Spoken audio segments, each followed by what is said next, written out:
ब्रह्मानन्दं परमसुखदं केवलं ज्ञानभूतिं द्वन्द्वातीतं गगनसदृशं तत्त्वमस्यादिलक्ष्यम् एकं नित्यं निर्मलमचलं सर्वहि साक्षिभूतम् भावातीतं त्रिगुणरहितं सद्गुरुं तं नमामि। ॐ पाठाय प्रतिबोधितां भगवता नारायणेन स्वयं व्यासेन प्रथितां पुराणमुनिना मध्ये महाभारतम् अद्वैतामृतवर्षिणीं भगवतीम् अष्टादशाध्यायिनी अम्ब त्वामनुसन्दधामि भगवद्गीते भगवद्वेषिणीम् यं ब्रह्मा वरुणेन्द्ररुद्रमरुतः स्तुवन्ति ते सवैः वेदैः साङ्गपदक्रमोपनिषदैः गायन्ति यं सामगाः ध्यानावस्थिततद्गतेन मनसा पश्यन्ति यं योगिनः यस्यान्तं न विदुःसुरासुरगणा देवाय तस्मै नमः। यस्यान्तं न विदुःसुरासुरगणा देवाय तस्मै नमः।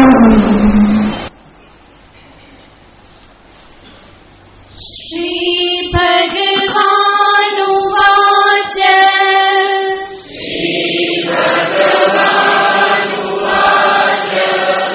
अमानित्वमदम्भित्वम् अहिंसा शान्तिराजवम्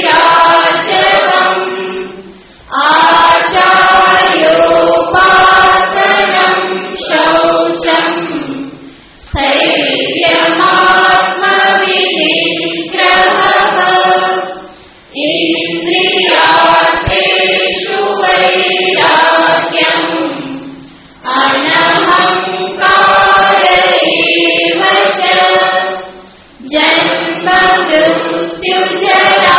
व्याधि दुःखदोषानुदर्शनम् असक्तिरनभिष्वङ्गः पुत्रदाय गृहादिषु नित्यं च समचित्तत्वम् इष्टानिष्टोपपत्तिषु मयि चानन्ययोगेन भक्तिरव्यभिचारिणी विविक्तदेशसेवित्वम् अरतिर्जनसंसदि अध्यात्मज्ञाननित्यत्वम् तत्त्वज्ञानार्थदर्शनम् एतज्ज्ञानमिति प्रोक्तम् अज्ञानं यदतोऽन्यथा। આગળના શ્લોકમાં ભગવાન શ્રી કૃષ્ણચંદ્રએ ભગવત ભક્તિ અને એકાંત સેવન વિશે વાત કરી. ભગવત ભક્તિ કેવી? અનન્ય યોગેન અવ્યભિચારિણી ભક્તિ. તો આ પ્રમાણે ભગવાન શ્રી કૃષ્ણના મતથી આત્મજ્ઞાનના જિજ્ઞાસુને માટે પણ જીવનમાં ભક્તિ અનિવાર્ય છે. ભક્તિથી જ જ્ઞાન અને વૈરાગ્યની ઉત્પત્તિ છે. અને સર્વ સંતોનું, મહાપુરુષોનું કહેવું છે, ભક્તિ સાધકના જીવનમાં બહુ જ મહાન ભાગ ભજવે છે. ભક્તને માટે તો ભક્તિ સાધન રૂપા, સાધ્ય રૂપા બંને છે. જિજ્ઞાસુને માટે ભક્તિ સાધન રૂપા જરૂર છે, બલકી અનિવાર્ય છે. ભગવત શરણાગતિ પ્રાપ્ત કર્યા વગર, ભગવાનના સ્વરૂપનું ચિંતન મનન કર્યા વગર તત્પદના વાચ્યાર્થનો પણ નિશ્ચય સંભવ બનતો નથી. અને વાચ્યાર્થ નિશ્ચય ના બને તો લક્ષ્યાર્થ નિશ્ચય બની જ ન શકે. તો વાચ્યાર્થ નિશ્ચયને અર્થે પણ જિજ્ઞાસુને માટે ઈશ્વરની ભક્તિ જીવનમાં મહાન સ્થાન ધરાવે છે. એનું સર્વજ્ઞત્વ, સર્વેશ્વરત્વ, માયાને વશ કરવાપણું, જગત કર્તૃત્વ, જગત પાલકત્વ, જગત નિયંતૃત્વ, આ બધા જ ઈશ્વરના ગુણો છે. અને ઈશ્વરને એ રીતે સમજ્યા વગર ઈશ્વરના લક્ષ્યાર્થને પણ સમજવો સંભવ નથી. તો જ્ઞાનને અર્થે પણ ભગવત ભક્તિ એ અનિવાર્ય સાધન છે. માટે જ ભગવાન અહીંયા મૂલ્યોમાં એનો સમાવેશ કરે છે. અનન્ય યોગેન અવ્યભિચારિણી ભક્તિ. પછીના બે મૂલ્યોમાં એકાંત સેવનની વાત કરી. વિવિક્ત દેશ સેવિત્વમ અરતિર જન સંસદી. તો આ બંને દ્વારા એકાંતને ભગવાન દર્શાવે છે. અધ્યાત્મ પથ એ અંતર્મુખતાનો માર્ગ છે, બલકી કોઈ પણ સાધના જે છે એ અંતર્મુખતાનો જ પથ છે. ચાહે ભક્તિ કરો, ચાહે યોગ સાધના કરો, કે ચાહે જ્ઞાન સાધના કરો, એ અંતર્મુખતાનો જ પથ છે. ઇવન કર્મયોગ પણ અંતે અંતર્મુખ થવા માટે છે. તો તાત્પર્ય તો એમાં જ છે. અંતઃકરણ શુદ્ધ કરી, એકાગ્ર કરી સાધકે અંતર્મુખ થવું એની સાધનાનો એક મહત્વનો ભાગ છે. તો એકાંત વાસ જે છે એ એટલા માટે વિધાન કરવામાં આવે છે. પરમાત્મ તત્વની સાથે ભગવાનના સ્વરૂપમાં તન્મય થવા માટે, એકતાન થવા માટે એકાંતમાં શાંતિથી બેસવું આવશ્યક છે. પહેલા એકાંતમાં ભજન કરો, તમારું ભજન પાકું થાય, પછી બધાની વચ્ચે રહીને કરો તો પણ વાંધો નથી. પરંતુ પહેલા રક્ષણ મળવું જોઈએ. ઓલરેડી મન ચંચળ હોય, બહિર્મુખ હોય, તો ત્યારે એ ચંચળતા, બહિર્મુખતામાંથી મુક્ત થવા માટે પહેલા એકાંત રૂપી સાધન અપનાવવું પડે. આપણે જોયું હતું એ પ્રમાણે એકાંતનો અર્થ નહીં કે બધું છોડીને નીકળી જઈએ, પરંતુ જે પણ જીવન જીવી રહ્યા છીએ એમાં થોડો સમય એવો કાઢીએ, પોતાના ઘરમાં એક ખૂણો એવો રાખીએ કે જ્યાં હું શાંતિથી બેસી શકું. ઘરમાં વ્યવસ્થા ન હોય તો કોઈ દેવાલયમાં જઈને, બીજે ક્યાંય એકાંત સ્થાનમાં જઈને હું થોડો સમય શાંતિથી વિચાર કરી શકું, ભગવાનમાં લીન થઈ શકું, આત્મચિંતનમાં એકાગ્ર થઈ શકું, એના માટેના પ્રયત્ન કરવા જોઈએ. આ વિધાન કર્યા પછી હવે આ છેલ્લા શ્લોકમાં, મૂલ્યોના છેલ્લા શ્લોકમાં ભગવાન જિજ્ઞાસુને લગતા બે મૂલ્યોનું કથન કરે છે. આપણે જોયેલું છે ભગવાન અહીંયા 20 મૂલ્યો દર્શાવે છે. અને એ 20 મૂલ્યોમાં કેટલાક સર્વસામાન્ય મૂલ્ય છે, ધર્મ છે, કેટલાક વિશેષ મૂલ્ય છે જે ખાસ કરીને જિજ્ઞાસુ મુમુક્ષુને સામે રાખી અને ભગવાને કહેલા છે. તો એના માટે છેલ્લા બે મૂલ્યોની ભગવાન વાત કરે છે. પહેલા પણ ભગવાને કહેલું હતું આચાર્યો પાસનમ, એ પણ જિજ્ઞાસુને માટે હતું. અને અહીંયા પણ ખાસ જિજ્ઞાસુને માટે આ બે મૂલ્યોનું વિધાન કરે છે. જેમાં સર્વપ્રથમ કે છે અધ્યાત્મ જ્ઞાન નિત્યત્વમ. અધ્યાત્મ જ્ઞાન નિત્યત્વમ આ શબ્દને પહેલા સમજવું પડે. પહેલા સમજીએ અધ્યાત્મ. અધ્યાત્મ કોને કહેવામાં આવે? આત્માનમ અધિકૃત્ય વર્તતે ઇતિ અધ્યાત્મમ. આત્મતત્વને સામે રાખીને જે પ્રવૃત્ત થાય એને કહેવાય અધ્યાત્મ.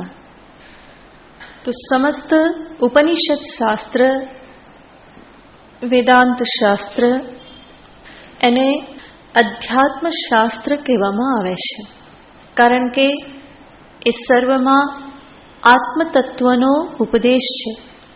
આત્મા એવ ઇદમગ્ર આસીત, આત્મા ઇત્યેવ ઉપાસીત,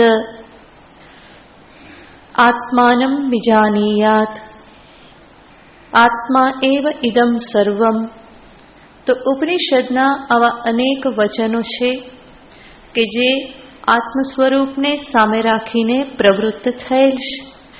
તો આત્મતત્વને સામે રાખીને જે વચનોની શાસ્ત્રની પ્રવૃત્તિ છે એને અધ્યાત્મ શાસ્ત્ર કહેવાય. અને અધ્યાત્મ શાસ્ત્રમાં જે પ્રતિપાદિત છે એ જ્ઞાન. જ્ઞાન શબ્દનો અર્થ પણ થાય છે જ્ઞાયતે અનેન ઇતિ જ્ઞાનમ, જેના વડે જાણવામાં આવે, જેના વડે તત્વને, આત્મતત્વને જાણવામાં આવે એને કહેવાય જ્ઞાન. તો જે અધ્યાત્મ છે અને જે જ્ઞાન સ્વરૂપ છે, આત્મ સ્વરૂપને સામે રાખીને પ્રવૃત્ત થયેલ છે એ, અને સાથે સાથે ત્યાં શું છે તો કે જ્ઞાન છે, જેના થકી આત્મતત્વને જાણી શકાય છે. તો એવું અધ્યાત્મ જ્ઞાન. અને શબ્દ વાપર્યો છે નિત્યત્વમ. અધ્યાત્મ જ્ઞાનમાં નિત્યતા. અધ્યાત્મ જ્ઞાનમાં નિત્યતા એટલે શું? તો ભગવાન શંકરાચાર્યજી મહારાજ અહીંયા સમજાવે છે, તજ્ઞાન સાધને નિત્યતા. આત્મજ્ઞાન પ્રાપ્ત કરવા માટેના જે સાધન છે એમાં નિત્યતા. જ્ઞાન નિત્ય રાખવું, નિત્ય હોય તો જ્ઞાની થઈ જ ગયા, પછી આ બધું કરવાની જરૂર નથી. માટે અધ્યાત્મ જ્ઞાન નિત્યત્વ એનો અર્થ થાય છે અધ્યાત્મ જ્ઞાન માટેના જે સાધન છે એ સાધનમાં નિત્યતા. નિત્યતાનો અર્થ છે નૈરંતર્ય, એમાં નિરંતર પ્રવૃત્તિ. આપણે અનેક વખત જોયેલું છે, કોઈ પણ સાધનના અનુષ્ઠાનમાં નૈરંતર્ય હોય તો જ એ સાધન સિદ્ધિ અપાવે છે. દીર્ઘકાલ નૈરંતર્ય આદર સત્કાર સેવિતો દૃઢ ભૂમિ. તો યોગ દર્શન કહે છે સાધનાને માટે આ ત્રણ બાબત આવશ્યક છે. સાધનમાં નૈરંતર્ય, દીર્ઘકાલ. પહેલા તો દીર્ઘકાલ પર્યંત કોઈ પણ સાધનનું અનુષ્ઠાન થવું જોઈએ. પછી એ જપ હોય, ભગવત ભક્તિ હોય, સગુણ ધ્યાન હોય, ઉપાસના હોય, યોગ અનુષ્ઠાન હોય, કંઈ પણ સાધન તમે કરો તો સાધન દીર્ઘકાલ સુધી ચાલવું જોઈએ. દીર્ઘકાલ એટલે કેટલો કાલ? તો એ કંઈ કહેવામાં આવતું નથી. એ સાધનથી જે ફળ પ્રાપ્ત કરવાનું હોય એ ફળ પ્રાપ્ત થાય ત્યાં સુધીના કાળને દીર્ઘકાળ કહેવામાં આવે છે. એ દીર્ઘકાળ મહિનો હોય, 5 દિવસ હોય, વર્ષ હોય, 10 વર્ષ હોય, મૃત્યુ પર્યંત હોય કે પછી અનેક જન્મો સુધીનો પણ હોઈ શકે. તો જ્યાં સુધી સાધન સિદ્ધિ પ્રદાન ન કરે ત્યાં સુધી સાધનનું અનુષ્ઠાન એ દીર્ઘકાલની એક અવધિ કહેવામાં આવે છે. પરંતુ માત્ર દીર્ઘકાલ નહીં, વિચ્છિન્ન પ્રકારે દીર્ઘકાલ નહીં, નૈરંતર્ય દીર્ઘકાલ સુધી નિરંતર અનુષ્ઠાન, રોજ રોજ અનુષ્ઠાન. જે પણ સાધન ભજન તમારા જીવનમાં કરો એ રોજ રોજ નિયમિત થવું જોઈએ. એવું નહીં કે એક દિવસ 4 કલાક બેસી ગયા અને પછી 4 મહિનાની છુટ્ટી. એવી રીતે કરવામાં આવે તો સાધન સિદ્ધિ આપતું નથી. ભલે 4 કલાક ના બેસો, રોજ 15 મિનિટ બેસો, અડધો કલાક બેસો, પરંતુ રોજ રોજ બેસવું પડે, રોજ રોજ કરવું પડે તો એને કહેવામાં આવે છે નૈરંતર્ય. જેમ કોઈ પણ દવા લઈએ તો દવા નિયમિત લેવી પડે, નહીં તો એ દવા સિદ્ધિ આપતી નથી. એવી જ રીતે આ સાધન જે છે એ પણ નિરંતર કરવું પડે. અને ત્રીજું કહેવામાં આવે છે આદર સત્કાર. જે કંઈ પણ કરો એના પ્રત્યે અંતરમાં, હૃદયમાં ભારોભાર રિસ્પેક્ટ હોય. હું જે કરી રહ્યો છું એના થકી મારું કલ્યાણ થવાનું છે. અત્યારે મારા માટે આ જ કલ્યાણકારી છે. હું આ જ કરું, આના થકી હું મારા પરમ લક્ષ્ય સુધી આગળ વધીશ. તો એવી રીતે દ્રઢ શ્રદ્ધા અને આદર સાથે સાધનામાં પ્રવૃત્તિ કરવાની હોય. એવું નહીં કે હવે આજે આ કર્યું ને આવતીકાલે કોઈ બીજાએ બીજા સાધનના વખાણ કર્યા તો એમાં લાગી ગયા. આજે જપ કરવા બેઠા, કાલે કોઈએ કહ્યું કે જપ તો શું ધ્યાન કરવું જોઈએ, તો જપ છોડીને ધ્યાનમાં લાગી ગયા. ત્રીજે દિવસે કોઈ કે આ ધ્યાન કરવાથી કંઈ વળવાનું નહીં, શું કરવું જોઈએ, ભગવાનનું કીર્તન કરવું જોઈએ, તો કીર્તનમાં લાગી ગયા. ચોથે દિવસે સાંભળ્યું કે આ બધું તો ઠીક, શાસ્ત્ર અભ્યાસ કરવો જોઈએ, તો અભ્યાસ કરવા માટે તૈયાર થયા. તો એવી રીતે કરવાથી સાધન સિદ્ધિ આપતું નથી, પરંતુ હું જે કરું એમાં નિષ્ઠાપૂર્વક આના થકી મારું કલ્યાણ છે, હું જે પામવા ઈચ્છું છું એ મને આના થકી જ પ્રાપ્ત થશે, એવી શ્રદ્ધા આદર સાથે સાધનમાં પ્રવૃત્તિ થવી જોઈએ.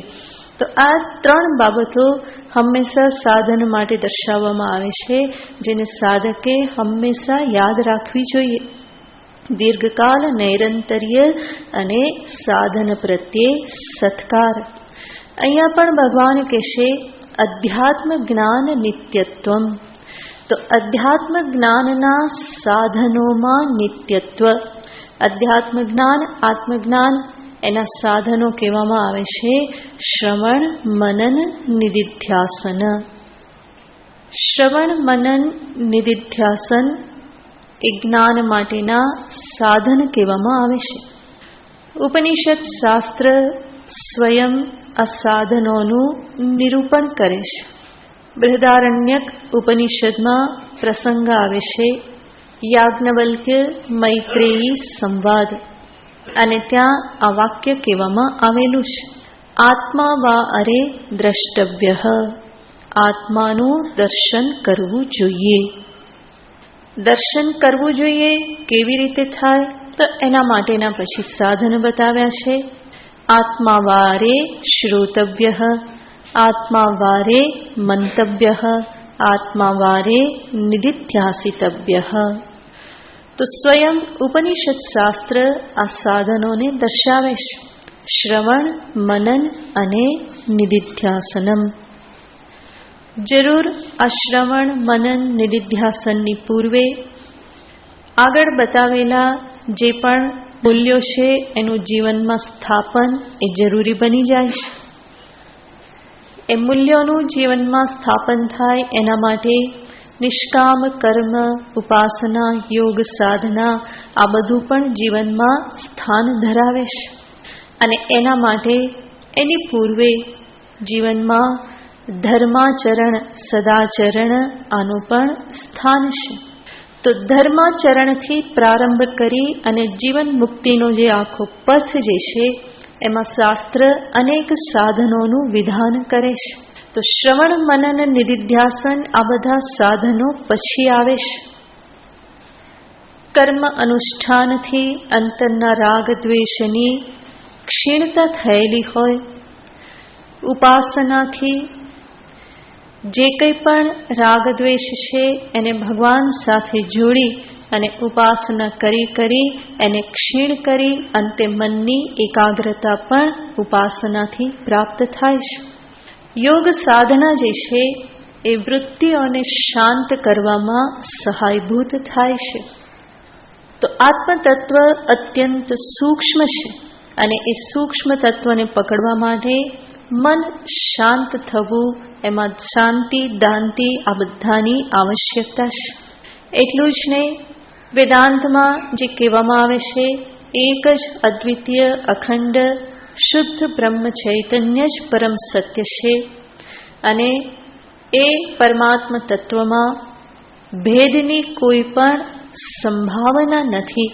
જગત હતું નહીં, છે નહીં, હશે નહીં, આ બધું જે કહેવામાં આવે છે એને સમજવા માટે, પ્રપંચ અભાવને જાગ્રત અવસ્થામાં જ સમજવા માટે યોગ સાધના કે સમાધિનો અભ્યાસ એ અત્યંત ઉપયોગી થઈ પડે છે.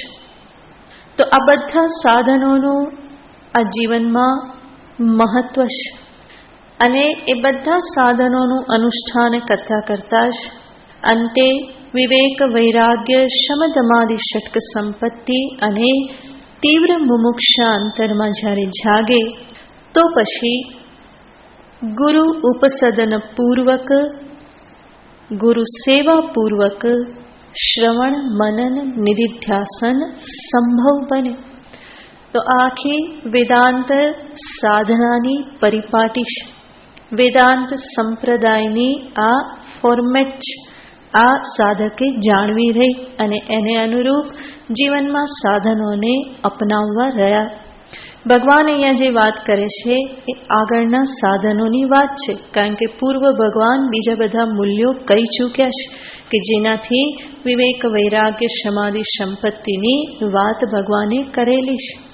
તો એ જીવનમાં હોય ત્યારે શ્રવણ, મનન, નિધિધ્યાસન એ સફળ બને છે.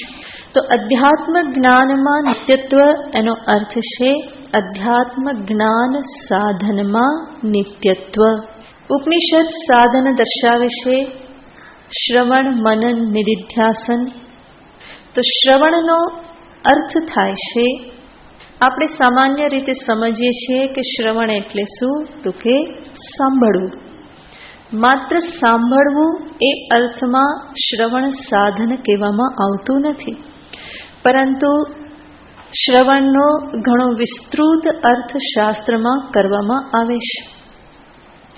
એનો સીધો સાદો એક શબ્દમાં અર્થ કહીએ તો શ્રવણ કરવું એનો અર્થ છે શાસ્ત્રના તાત્પર્યનો નિશ્ચય કરવો.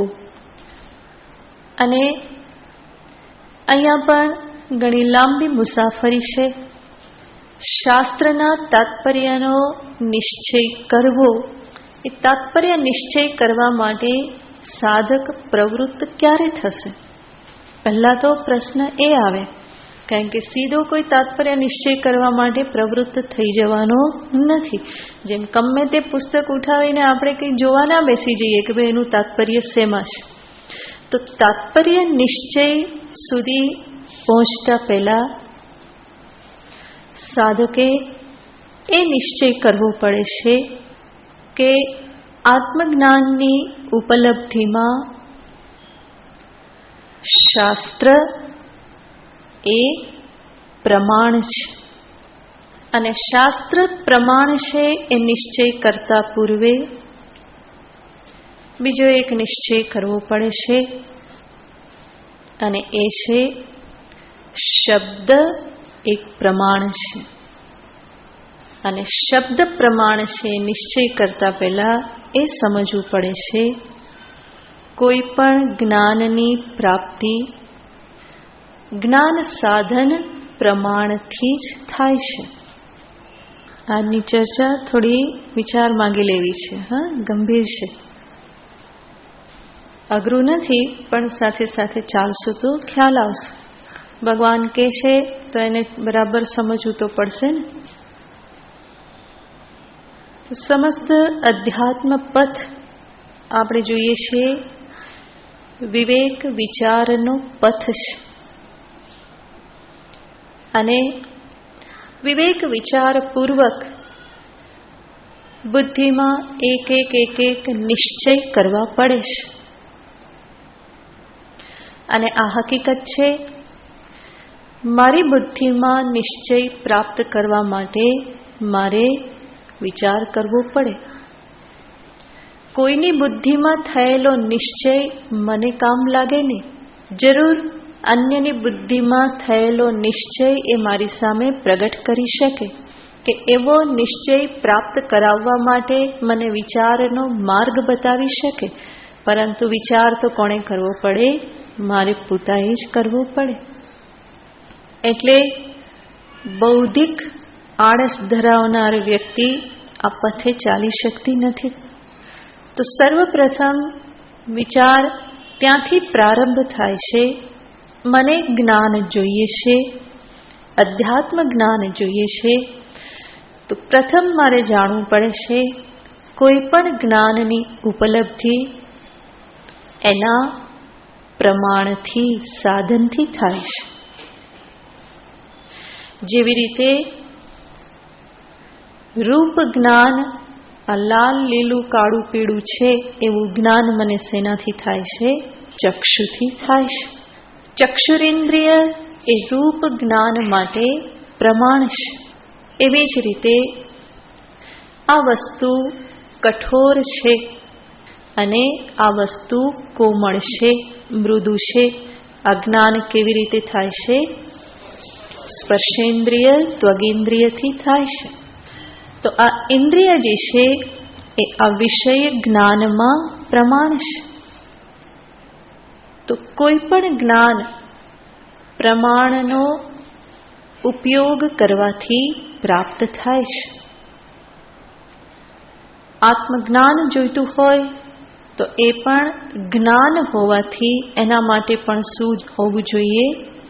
પ્રમાણ હોવું જોઈએ. અને એ પ્રમાણ કયું? તો એ પ્રમાણ છે ઉપનિષદ શાસ્ત્ર. વેદાંતો નામ ઉપનિષદ પ્રમાણમ. વેદાંત એટલે શું છે? ઉપનિષદ નામનું પ્રમાણ. તો પ્રથમ શાસ્ત્રમાં આ પ્રમાણે પ્રમાણ નિશ્ચય કરવો પડે. અને શાસ્ત્ર પ્રમાણ છે એવું હું ત્યારે સમજી શકું જ્યારે એની પૂર્વે હું જાણું કે શબ્દ એક પ્રમાણ છે. કારણ કે શાસ્ત્ર સ્વયં શબ્દાત્મક છે. તો શબ્દથી જ્ઞાન થાય છે આ વસ્તુ મારે પહેલા સમજવી પડે. 6 પ્રમાણ કહેવામાં આવે છે, જેમાં પ્રત્યક્ષ પ્રમાણ, અનુમાન પ્રમાણ, શબ્દ પ્રમાણ, ઉપમાન પ્રમાણ, અર્થાપત્તિ, અનુપલબ્ધિ, આ બધા પ્રમાણ કહેવામાં આવે છે. પ્રત્યક્ષ પ્રમાણનો અર્થ મારી ઇન્દ્રિયો, 5 ઇન્દ્રિયો એ પ્રત્યક્ષ પ્રમાણ છે. અને એમાં મને બહુ ભરોસો છે. આંખમાં મને બહુ જ ભરોસો છે. માટે તો જે પણ જોઉં છું એમાં મને કોઈ શંકા રહેતી નથી. રૂપ જ્ઞાન માટે ચક્ષુનો હું અનન્ય શ્રદ્ધા સાથે પ્રયોગ કરું છું. આ કેવું છે એ જોવા માટે આંખનો હું પ્રયોગ શ્રદ્ધાપૂર્વક કરું છું. અને આંખ મને જે દેખાડે એનો હું સ્વીકાર કરી લઉં છું. તો એને કહેવાય છે પ્રમાણમાં શ્રદ્ધા, ભરોસો. જેવો ભરોસો મને મારી આંખ ઉપર, જેવો ભરોસો મને મારા કાન ઉપર, એવો જ ભરોસો આ જ્ઞાનના પ્રમાણ માટે પણ અંતરમાં પ્રગટ થવો જોઈએ. તો આ પ્રત્યક્ષ પ્રમાણમાં તો મને શ્રદ્ધા છે જ. એટલે જ આપણે ફરી ફરીને ઉપયોગ કરતા હોઈએ છીએ. મેં મારી સગી આંખે જોયેલું છે, મેં મારા સગા કાને સાંભળેલું છે. એનો અર્થ શું? સગી આંખ કે સગો કાન એટલે શું? પોતાના, બરાબર ને? તો પોતાની આંખમાં મને બરાબર વિશ્વાસ છે, પોતાના કાનમાં મને બરાબર વિશ્વાસ છે. તો એ પ્રમાણ વિશ્વાસ કહેવામાં આવે છે. જે પ્રમાણ વિશ્વાસ આ પ્રત્યક્ષ પ્રમાણમાં મને છે એવો જ વિશ્વાસ શબ્દ પ્રમાણમાં પણ પહેલા કેળવવો પડે. શબ્દ થકી પણ મને જ્ઞાન થાય છે. અહીંયા શબ્દ એટલે ફરી પાછી શ્રોત્રેન્દ્રિયની જોડી દેવાની, બરાબર? શબ્દ પ્રમાણ એક અલગ પ્રમાણ છે. તો શબ્દ પણ મને જ્ઞાન પ્રદાન કરે છે. જેમ કોઈ વ્યક્તિ વિશે મેં સાંભળ્યું હોય પરંતુ એને મેં જોઈ ના હોય, તો શબ્દ જે છે જ્યારે એને ક્યારેક મળવાનું થાય, એ બાજુમાં જ બેઠેલી હોય અને છતાં પણ હું એને જાણતો ના હોય એવું બને. એના વિશે બધું સાંભળ્યું હોય અને છતાં પણ જાણતા ના હોય એવું બને. અને ત્યારે કોઈ આપણને આવીને કહે કે આ વિઠ્ઠલભાઈ, તો તરત જ એનું જ્ઞાન થાય છે. તો સામે હોવા છતાં પણ, આંખથી જોવા છતાં પણ એનું જ્ઞાન નહોતું. પરંતુ કોઈક આવીને કહેશે તો શબ્દથી મને ભાન થાય છે કે અચ્છા આ એ જ છે, અથવા તો કોઈ નવી વ્યક્તિનો પરિચય કરાવે તો ત્યારે ભાન થાય છે કે આ પ્રમાણે છે. એ જ્ઞાન શેનાથી થયું? શબ્દથી થયું. તો શબ્દ સ્વયં એક પ્રમાણ છે. આ શબ્દ કેવું જ્ઞાન કરાવે? તો કહેવામાં આવે છે કે શબ્દથી પ્રત્યક્ષ જ્ઞાન પણ થાય, પરોક્ષ જ્ઞાન પણ થાય. પ્રત્યક્ષ જ્ઞાન ત્યારે થાય જ્યારે વિષય સામે હોય, અને શબ્દથી પરોક્ષ જ્ઞાન ત્યારે થાય જ્યારે વિષય પરોક્ષ હોય. કોઈ મારી સામે આવીને વર્ણન કરે કૈલાસ માનસરોવરનું, તો કૈલાસ માનસરોવરનું વર્ણન સાંભળીને મને કેવું જ્ઞાન થવાનું? પ્રત્યક્ષ કે પરોક્ષ? પરોક્ષ. તો શબ્દથી જ્ઞાન થયું, પરંતુ એ કેવું થયું? પરોક્ષ થયું. શા માટે? કારણ કે એ વિષય કૈલાસ એ કેવું છે? દૂર છે, માટે પરોક્ષ જ્ઞાન થયું. વિષય સામે હોય તો એનું જ્ઞાન કેવું થઈ જાય? પ્રત્યક્ષ થઈ જાય. આ છે એ પ્રમાણે કહેવામાં આવે તો પ્રત્યક્ષ જ્ઞાન થાય. તો શબ્દમાં પ્રત્યક્ષ પરોક્ષ બંને જ્ઞાન કરાવવાનું સામર્થ્ય છે. એવા શબ્દરૂપી પ્રમાણ આ શાસ્ત્ર છે. તો ઉપનિષદ શાસ્ત્ર સ્વયં શબ્દાત્મક છે, અને એના શબ્દો પણ જ્ઞાન ઉત્પન્ન કરાવવા માટે સમર્થ છે. આ પ્રમાણેની એક શ્રદ્ધા પહેલા અંતરમાં ઉત્પન્ન થવી જોઈએ. તો પ્રમાણ શ્રદ્ધા, ઉપનિષદ શાસ્ત્ર એક પ્રમાણ છે. તો શાસ્ત્રમાં આ પ્રમાણ નિશ્ચય થવો એ અત્યંત આવશ્યક વસ્તુ છે. શાસ્ત્રમાં પ્રમાણ નિશ્ચય થયા પછી મહત્વની બાબત એ આવે છે કે હું જાણું કે આ શાસ્ત્ર મને શું સમજાવવા માંગે છે. શાસ્ત્રનો વિષય શું છે? ઉપનિષદ શાસ્ત્ર કે જે શબ્દ પ્રમાણ છે એ મને કયા વિષયનું જ્ઞાન આપવા માંગે છે? શેના માટે સમસ્ત શાસ્ત્રની પ્રવૃત્તિ છે? અને એ નિશ્ચય કરવો એને કહેવામાં આવે છે તાત્પર્ય નિશ્ચય.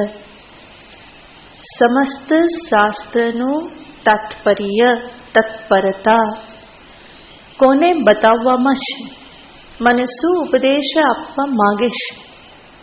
આ નિશ્ચય કરવો પડે. શા માટે આ નિશ્ચય કરવો પડે? કારણ કે શાસ્ત્ર અત્યંત વિસ્તૃત છે, અને એમાં અનેક વિષયોનું પ્રતિપાદન કરવામાં આવેલું છે. ઉપનિષદ શાસ્ત્રમાં પણ અનેક જગ્યાએ આ સાધન સંપત્તિને દર્શાવવામાં આવેલી છે. ક્યાંક કર્મની વાત કરવામાં આવેલી છે, ક્યાંક ઉપાસનાની વાત છે. કોઈક જગ્યાએ આ જગતની ઉત્પત્તિ બતાવવામાં આવેલી છે, કોઈક જગ્યાએ ખાલી જીવના સ્વરૂપનું વર્ણન કરવામાં આવેલું છે, ક્યાંક ઈશ્વરનું પ્રતિપાદન કરવામાં આવેલું છે, અને ક્યાંક નિર્ગુણ બ્રહ્મને દર્શાવવામાં આવેલું છે. તો આવા અનેક વિષયોનું પ્રતિપાદન શાસ્ત્ર કરે છે. એ અનેક વિષયોમાંથી એક પ્રધાન વિષય કયો એ નિશ્ચય કરવો પડે છે. તો ભેદ બુદ્ધિમૂલક ઉપાસના આદિ પણ ઉપનિષદ ક્યાંક ક્યાંક દર્શાવે છે, અને ભેદ નિવૃત્તિપૂર્વક અખંડ અદ્વિતીય જ્ઞાનને પણ ક્યાંક દર્શાવે છે. તો એમાંથી મુખ્ય કયું માનવું? અનેક પ્રકારના વિષયોનો ઉપદેશ આપવામાં આવતો હોય તો એમાં પ્રધાન કયું, મુખ્ય કયું, એનો નિશ્ચય કરવો પડે.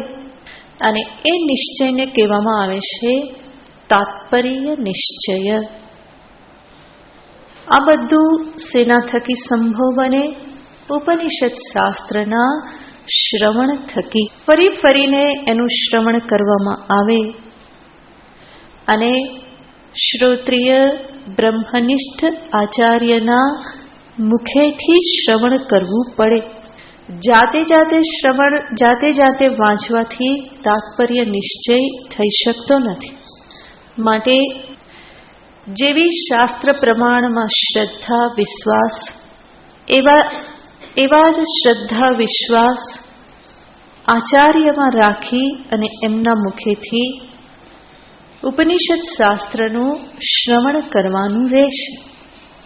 કારણ કે ઉપનિષદ શબ્દાત્મક છે અને શબ્દ એ એવી વસ્તુ છે કે જે બહુમુખી છે.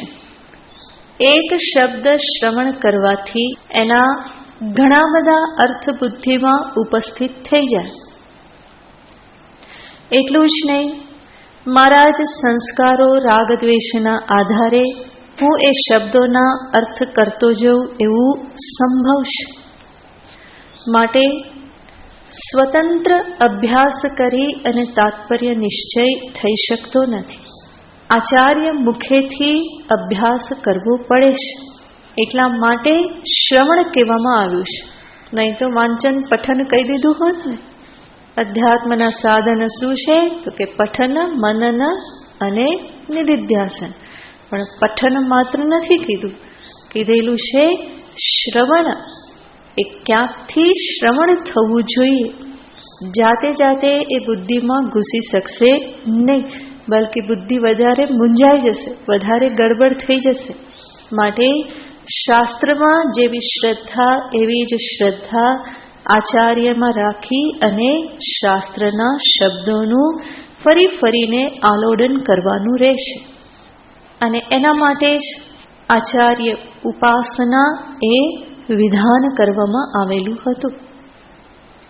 શરણાગતિપૂર્વક, સમર્પણપૂર્વક, શ્રદ્ધા સેવાપૂર્વક આ શાસ્ત્રનું શ્રવણ કરવાનું હોય છે.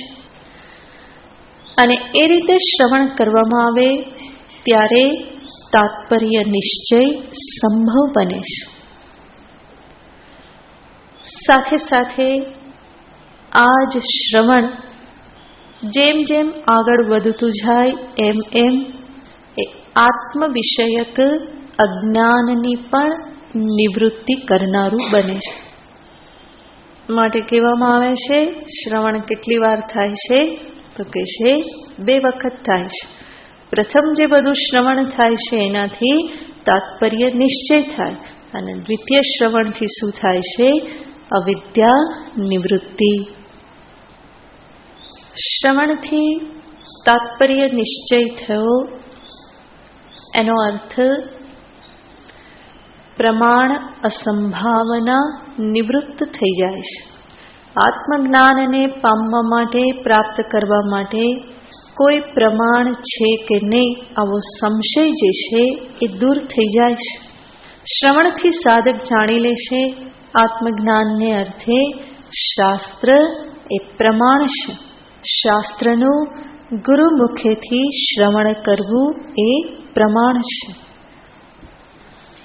શ્રવણ કરતા અંતે એ નિશ્ચય થઈ જાય છે સમસ્ત ઉપનિષદ શાસ્ત્ર મને એક અદ્વિતીય અખંડ આત્મતત્વનો બોધ કરાવવા માંગે છે. વેદાંતાનામ અશેષાણામ અદ્વિતીય બ્રહ્મણી એવ તાત્પર્યમ. અદ્વિતીય બ્રહ્મણી તાત્પર્યાવધારણાનુકૂલા માનસી ક્રિયા શ્રવણમ. શ્રવણ એટલે શું છે?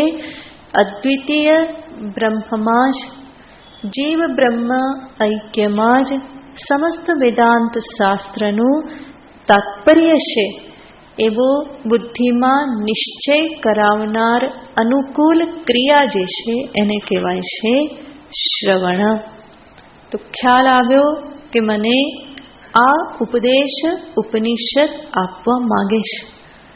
જો યોગ્ય રીતે શ્રવણ કરવામાં ન આવ્યું હોય તો 10 ઉપનિષદ પૂરા થઈ જાય અને છતાં ખબર પડે નહીં કે મને શું કહેવામાં આવ્યું, શાસ્ત્ર શું બતાવવા માંગતું હતું એ જ ખબર ના પડે તો શું સમજવાનું, શ્રવણ બરાબર થયું નથી. તો જીવ બ્રહ્મ ઐક્ય અદ્વિતીય બ્રહ્મમાં જ એનું તાત્પર્ય છે. આ જાણ્યા પછી ફરી એવી શંકા થવા લાગે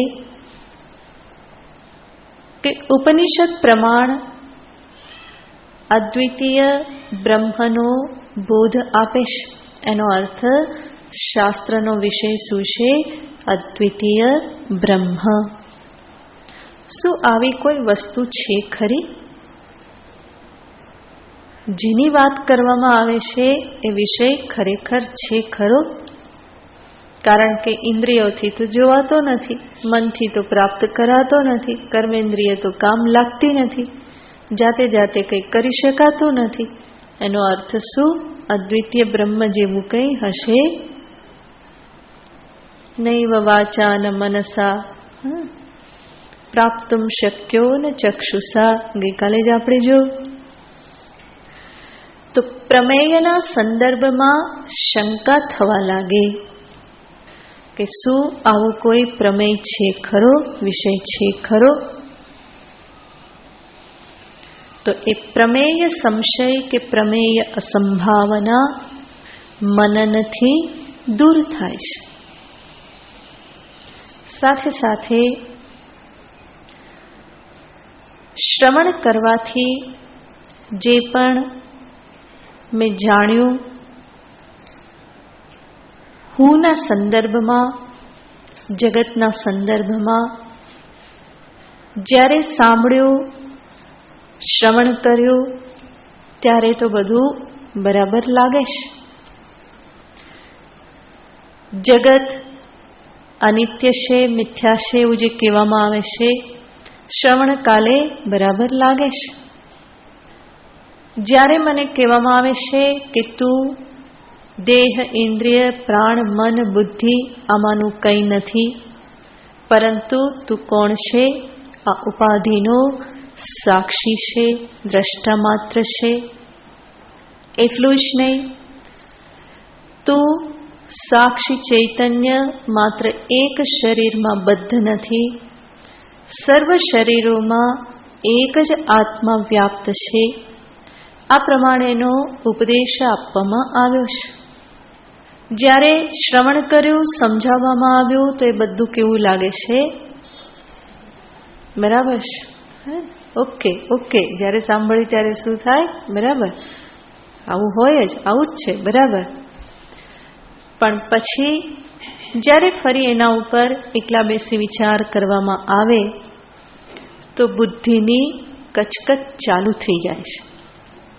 શાસ્ત્રએ તો કીધું કે આ પ્રમાણે છે, તું અદ્વિતીય બ્રહ્મ છે, શરીરાદિ નથી, પરંતુ મને તો શું અનુભવ થાય છે?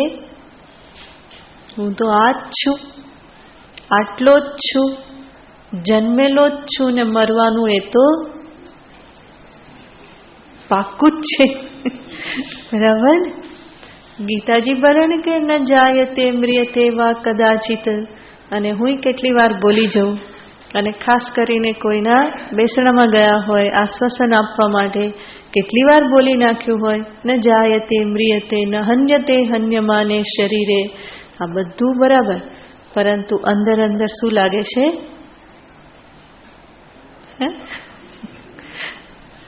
બહારથી તો આ બધું બરાબર લાગે છે, પરંતુ સાવ આવું તો નહીં હોય, કે થોડું ઘણું બરાબર પણ સાવ તો આવું નહીં હોય. હું આમાંનું કંઈ નહીં, એમ જન્મ મૃત્યુ છે જ નહીં, મારામાં કર્તૃત્વ જરાય નહીં. આટલું બધું કરી કરીને ઊંધું વળી ગયો અને છતાં પણ કોઈ કર્તૃત્વ નહીં, ભોક્તૃત્વ પણ નહીં. તો આ બધા પ્રશ્નો ફરી બુદ્ધિ કરવા લાગે છે. શાસ્ત્ર તો કહે છે કે ભાઈ તું આત્મા છે, તું શુદ્ધ, નિત્ય, બુદ્ધ, મુક્ત ચૈતન્ય સ્વરૂપ છે, દેહાદિથી વિલક્ષણ છે. અને એ બધું મને સમજમાં ત્યારે આવે છે. પછી પણ હું ઘણી વખત લલકારું છું, મનોબુદ્ધિ અહંકાર ચિત્તાનિ નાહમ ચિદાનંદ રૂપ શિવોહમ શિવોહમ શ્રાવણ માસમાં તો બહુ થાય હે ને? તો એ શિવોહમ શિવોહમ શ્રવણ કાલે તો બહુ સાચું લાગે છે, પણ ફરી પાછું બુદ્ધિમાં આ સંદર્ભના પ્રશ્ન થવા લાગે છે.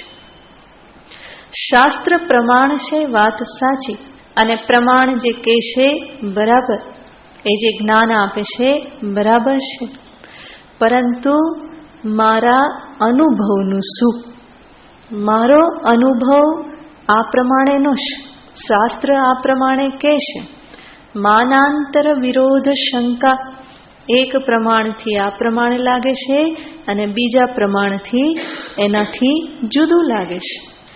શાસ્ત્ર પ્રમાણ કહે છે કે તું દેહાદિ નથી, અને મારો અનુભવ પ્રત્યક્ષ પ્રમાણ શું કહે છે? હું તો આ જ છું, ટકોરા બંધ. બરાબર? તો એ જ ફરી ફરીને અનુભવમાં આવે છે, આ પ્રમાણે જ છું. તો બે વિરોધ થઈ ગયા, પ્રમાણ વિરોધ થયો. આ પ્રમાણ વિરોધ શંકા જે છે, સાચું શું? શાસ્ત્ર કહે છે સાચું કે મને જે પ્રતિક્ષણ અનુભવમાં આવે છે એ સાચું? આ જે બે વિરોધ પ્રાપ્ત થયા, એ વિરોધના નિરાકરણને અર્થે, આ બધી શંકાઓના નિરાકરણને અર્થે દ્વિતીય સાધન કહેવામાં આવે છે મનન. મનનનો અર્થ છે એવી યુક્તિઓનો, લોજિકનો આશ્રય લઈ શાસ્ત્ર જે પ્રમાણે કહે છે એની સત્યતા જોવાનો પ્રયત્ન કરવો. પોતાના અનુભવમાં ક્યાંક ખામી હોઈ શકે એ પ્રમાણેની સંભાવના રાખી અને એને શિથિલ કરવું. એમાં જણાતી સત્યતાને શિથિલ કરતા જવું. તર્કાત્મક જ્ઞાનજનકો માનસો વ્યાપારઃ. જ્યારે આ પ્રમાણે પ્રમાણ વિરોધ પ્રાપ્ત થાય, આ સાચું કે પેલું સાચું, તો ત્યારે લોજિક, યુક્તિઓ, દ્રષ્ટાંતોનો આશ્રય લઈ અને જે માનસ વ્યાપાર કરવામાં આવે એને કહેવામાં આવે છે મનન. માનસ વ્યાપારનો અર્થ છે વિચાર. મોટે ભાગે શ્રવણ અને મનન સાથે સાથે ચાલતા હોય છે. ગુરુની ઉપસ્થિતિમાં કરવામાં આવે તો એ શ્રવણ કહેવામાં આવે છે, અને કરેલા શ્રવણ ઉપર ફરી સ્વતંત્ર રીતે વિચાર, દ્રષ્ટાંત, યુક્તિ આદિ લગાવી અને ફરી વિચાર કરવામાં આવે તો એને કહેવામાં આવે છે મનન. તો મનન એ સંશય નિવૃત્તિ કરે છે અને સાથે સાથે પ્રમેય અસંભાવનાની નિવૃત્તિ કરે છે. શ્રવણથી પ્રમાણ અસંભાવના, મનનથી પ્રમેય અસંભાવના દૂર થઈ. આપણને થાય કે હવે તો અંત આવવો જોઈએ ને, બુદ્ધિ થાકી નહીં જાય. બરાબર? પણ હજુ કંઈક બાકી રહેશે. અજ્ઞાન નિવૃત્તિ થઈ, સંશય નિવૃત્તિ થઈ, પછી પણ સત્યને જાણવા છતાં પણ, નિશ્ચિત કરવા છતાં પણ ફરી ફરીને એ સત્ય ચૂકાઈ જાય છે. પૂર્વ સંસ્કારોના પ્રાબલ્યના કારણે વિપરીત ભાવના બનતી રહેશે. જાણવા છતાં પણ, નિશ્ચય થઈ ગયા છતાં પણ, સંશય હવે કોઈ રહ્યા નથી છતાં પણ પૂર્વના સંસ્કારના કારણે ફરી ફરી દેહાત્મ બુદ્ધિ બની જાય છે. જગત સત્યત્વ બુદ્ધિ બની જાય છે, ભેદ બુદ્ધિ આવી જાય છે. જરૂર એમાં નિશ્ચયનું બળ નથી, પરંતુ સંસ્કારવશ થાય છે. હેબિચ્યુઅલ એરર, ટેવ પડેલી છે અનેક જન્મોની દેહને આત્મા કહેવાની, એ રીતે જ વ્યવહાર કરવાની, સમજવાની, અને માટે ફરી ફરીને એવું થઈ જાય છે. જાણવા છતાં પણ, ખ્યાલ હોવા છતાં પણ એવો વ્યવહાર થઈ જાય છે. અને ત્યારે જ્યારે ભૂલ થાય ત્યારે ફરી એ ભૂલને સુધારવાનો જે પ્રયત્ન જે છે એને કહેવામાં આવે છે નિદિધ્યાસનમ. વિજાતીય વૃત્તિ તિરસ્કરણ પૂર્વક સજાતીય વૃત્તિ પ્રવાહીકરણમ નિદિધ્યાસનમ. વિજાતીય વૃત્તિ આત્માથી ભિન્ન અનાત્માકાર વૃત્તિ બને તો એના તિરસ્કાર પૂર્વક આત્માકાર વૃત્તિ ફરીને બનાવવાનો પ્રયત્ન એ છે નિદિધ્યાસનમ. જે નિક્તાંત એકાંત સાધના છે. સત્યને મેં જાણ્યું છે, નિશ્ચય કર્યો છે, હવે એ સત્યને ફરીને જીવનમાં જોવાનો પ્રયત્ન, જીવવાનો પ્રયત્ન કરવાનો છે. તો આદતવશ ભૂલ થતી રહેશે. જેમ આપણા ઘરમાં પણ આપણે એક જગ્યાએ ઘડિયાળ રાખી હોય અને ટાઈમ આપણે જોવો હોય તો તરત જ ત્યાં જોઈએ છે. પછી કઈ રંગરોગાન થયો, જગ્યા બદલી નાખીને બીજી દિવાલ પર રાખી તો પછી શું દશા થાય છે? પહેલા ક્યાં જોવાના? જૂની જગ્યાએ. તમે પોતે જ બદલાવેલું, તમે પોતે જ વિચારીને નક્કી કર્યું હતું કે હવે આના બદલે આ જગ્યા વધારે સારી. તો બધું તમે કરી લીધેલું છે, તમે પોતે જાણો છો, અને છતાં પણ પહેલી નજર એ જૂની જગ્યા પર જ જાય છે. આને કહેવાય આદત સે મજબૂર. એ આદત પડી ગઈ છે એ બાજુ જોવાની. એ આદત છોડવા માટે શું કરવું પડે? દર વખતે જૂની જગ્યા પર જોઈને પછી તમે શું કરો છો? ના, આ બાજુ એમ. ફરી પાછું જોયું, ફરી મનમાં શું કહો છો? ના, પેલી બાજુ. ફરી ના, પેલી બાજુ. આને કહેવાય નિદિધ્યાસન. બરાબર? જેવી દેહાત્મ બુદ્ધિ બને તો શું કહેવાનું?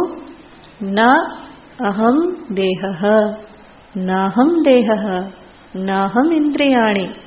ફરી સુખી દુખી થયા, નાહમ મનઃ, તો તરત જ માથું ચાટકી દેવાનું. બરાબર? એક સંત કહે છે કે એક ભાઈ લખતા હતા તો ફરીને શું થાય? એના વાળ આડા આવી જાય. લાંબા વાળ હોય ને, તો જેવા વાળ આડા આવે તો એ શું કરે? ઝાટકો મારીને પાછળ લઈ જાય. ફરી પાછા આગળ આવી જાય તો ફરી ઝાટકો મારીને પાછળ લઈ જાય.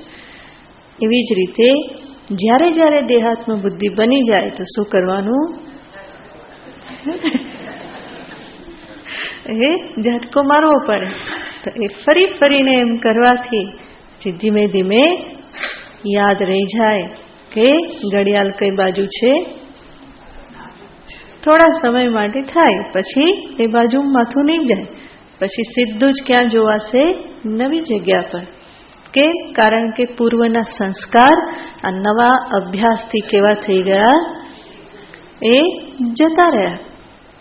તો આ હેબિચ્યુઅલ એરર જે છે એને સુધારવા માટે આત્માવારે નિદિધ્યાસિતવ્ય, નિદિધ્યાસનનું વિધાન કરવામાં આવે છે. તો આ નિદિધ્યાસન એ વેદાંતનું ધ્યાન છે, મેડિટેશન છે. શ્રવણ, મનન અને નિદિધ્યાસન આ જ્ઞાન સાધન જે છે એમાં નિત્યત્વમ. મૂળ ચર્ચા શું હતી? અધ્યાત્મ જ્ઞાન નિત્યત્વમ. એનો અર્થ શ્રવણ, મનન, નિદિધ્યાસનમાં નિત્યત્વ. બરાબર? પહેલા શ્રવણમાં નિત્યત્વ, પછી શ્રવણ મનનમાં નિત્યત્વ, અને પછી નિદિધ્યાસનમાં નિત્યત્વ. પહેલા તો શ્રવણ કરવું પડે. શ્રવણ થાય તો મનન થાય, શ્રવણ મનન થાય તો અંતે નિદિધ્યાસન થાય. તો એ નિરંતર કરવું એને ભગવાન અહીંયા કહેશે અધ્યાત્મ જ્ઞાન નિત્યત્વમ. નિત્યત્વ ક્યાં સુધી? આ સુપ્તેરામૃતમ કાલમ નયેત વેદાંત ચિંતયા. ઊંઘ આવે ત્યાં સુધી, અને કેટલા દિવસ? મૃત્યુ આવે ત્યાં સુધી.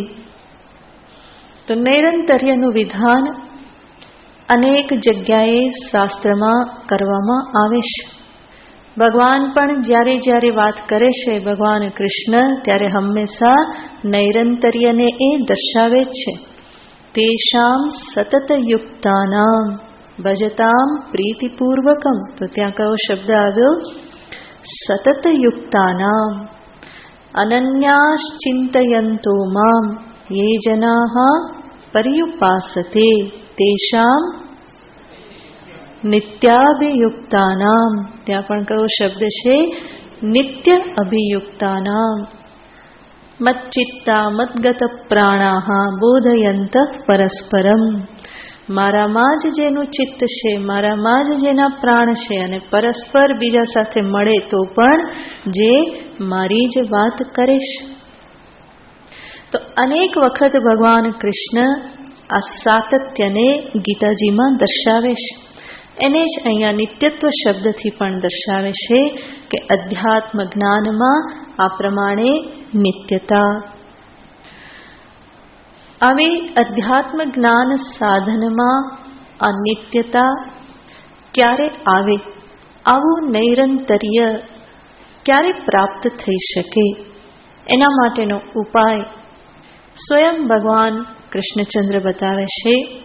તત્વ જ્ઞાનાર્થ દર્શનમ, જે લાસ્ટ મૂલ્ય છે.